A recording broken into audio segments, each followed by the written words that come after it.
સૌથી પહેલા જોઈ લઈએ કે રેડ એલર્ટ ક્યાં છે।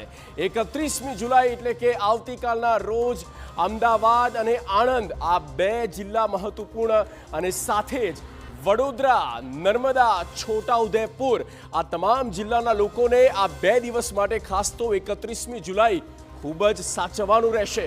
બોટાદ, ભાવનગરના લોકોને પણ ખાસ અપીલ છે કે ઘરની બહાર કામ વગર ન નીકળવું જોઈએ। મેડિકલ ઇમરજન્સી હોય તો જ, કારણ કે રેડ એલર્ટ છે।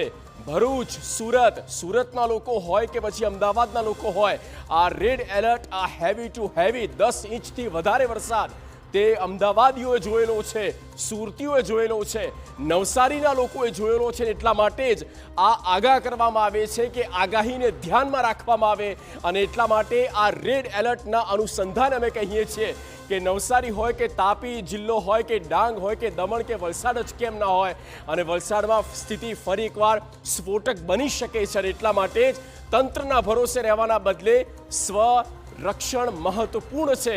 એટલા માટે જ ઘરની બહાર ન નીકળવું જોઈએ। તો આ રેડ એલર્ટની વાત કરી 31મી જુલાઈની, અને હવે જુઓ સ્ક્રીન પર આપ જોઈ રહ્યા છો સ્પષ્ટ 1 ઓગસ્ટ અમદાવાદ, આણંદ લગાતાર સતત આ 1 ઓગસ્ટના દિવસે આ બંને જિલ્લા પ્રભાવિત થઈ શકે।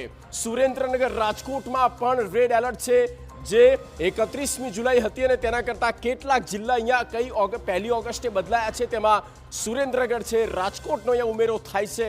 આ 2 જિલ્લામાં રાજકોટના લોકો તો રાહ જોઈ રહ્યા છે કે વરસાદ થાય, પણ આ જે મેઘમલ્હાર છે ક્યાંક કહેર સાબિત ના થાય, કારણ કે રેડ એલર્ટ અપાયું છે।